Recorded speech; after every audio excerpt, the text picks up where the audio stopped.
कहते हैं हमारी ही दुनिया में ना जाने कितनी दुनियाएं और बसती है, मगर इंसान सिर्फ उसे ही मानता है जिसे वो देख सकता है। काली अमावस की रात थी। चारों ओर सिवाय हवाएं और शोर के अलावा कुछ भी नहीं था। राजन को आज घर लौटने में देर हो गई थी। रात के सन्नाटे को वो अपनी साइकिल से चीरता हुआ चला जा रहा था।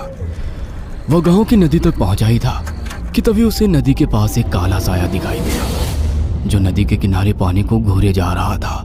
इतनी रात को नदी के पास देखकर राजन के ना जाने क्यों रोंगटे खड़े हो गए। उसे ऐसा महसूस हुआ मानो उसके पैर साइकिल के पैडल पर जम गए हो। राजन कपकपाते हुए होठों से बोला, कौन है वहां पर? राजन ने इतना बोला ही था कि अचानक वो साया बिजली की रफ्तार से दौड़ता हुआ राजन के नजदीक आ गया।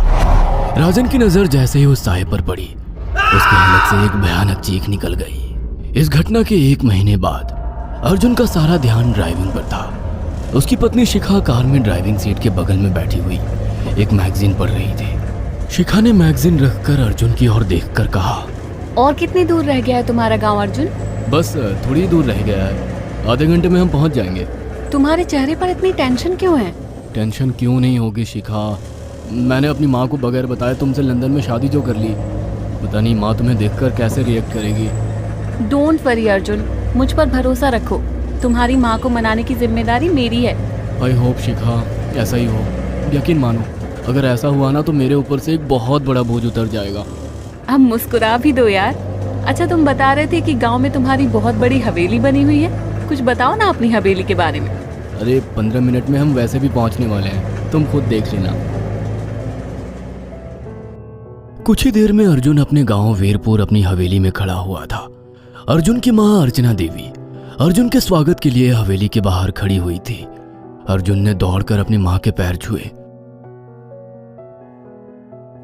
और डरते हुए बोला, ये शिखा है माँ, मेरी पत्नी।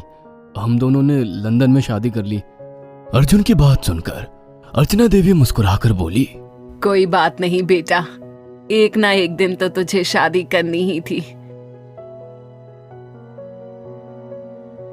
इतना बोलकर अर्चना ने अपनी बहू को गले लगा लिया और वो अंदर आने का इशारा करती हुई वहां से चली गई। अर्जुन को अपनी माँ का ये बिहेवियर देखकर बहुत ज्यादा हैरत हुई। उसे उसकी माँ इस बार बहुत बदली हुई सी लगी। अर्जुन पूरे 10 साल बाद लंदन से आया था। अर्जुन उन्हीं ख्यालों में खोया हुआ था कि उसके कानों में उसकी पत्नी शिखा की आवाज टकराई। अब क्या बाहर ही खड़े रहने का इरादा है क्या? अंदर नहीं चलोगे? कौन से ख्यालों में गुम हो गए? मुझे लगा था माँ को मेरी शादी के बारे में जानकर बुरा लगेगा, मगर माँ को तो जैसे कोई फर्क ही नहीं पड़ा। अजीब आदमी हो, ये तो अच्छी बात है। मुझे मेहनत करने की जरूरत ही नहीं पड़ी। चलो अब अंदर भी चलो। अर्जुन और शिखा अंदर की ओर चले गए।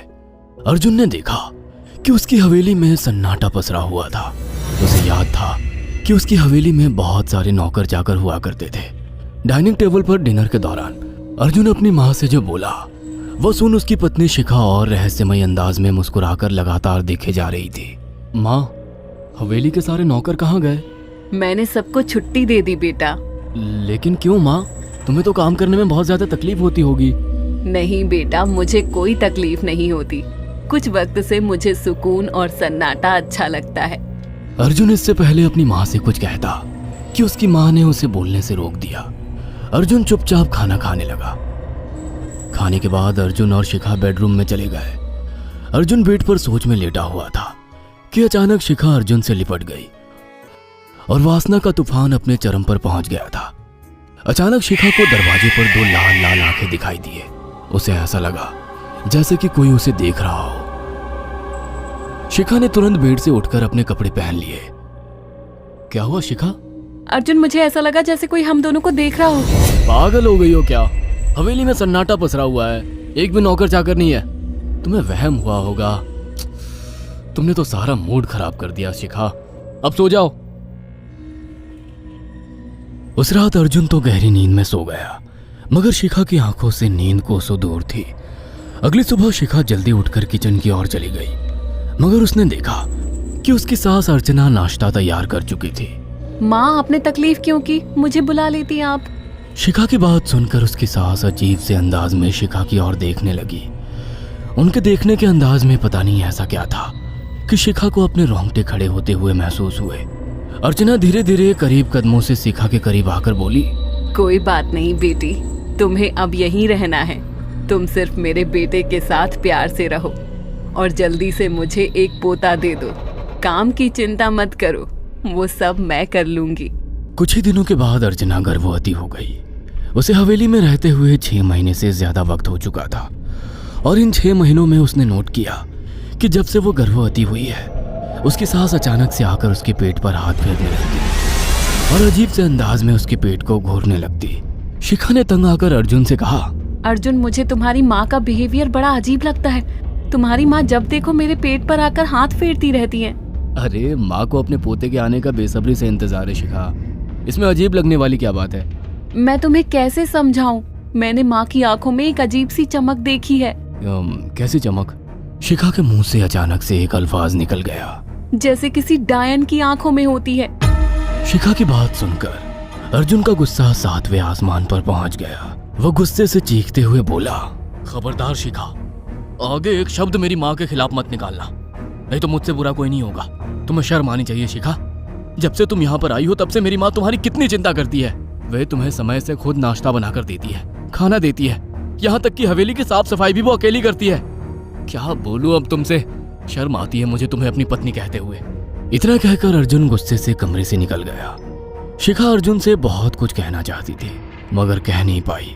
उसने महसूस किया था कि चाहे कितनी भी तेज आंधी और तूफान आए, मगर हवेली के अंदर धूल की एक परत तक नहीं जमती थी और दिन ब दिन अर्चना के चेहरे की झुर्रियां कम होती जा रही थी।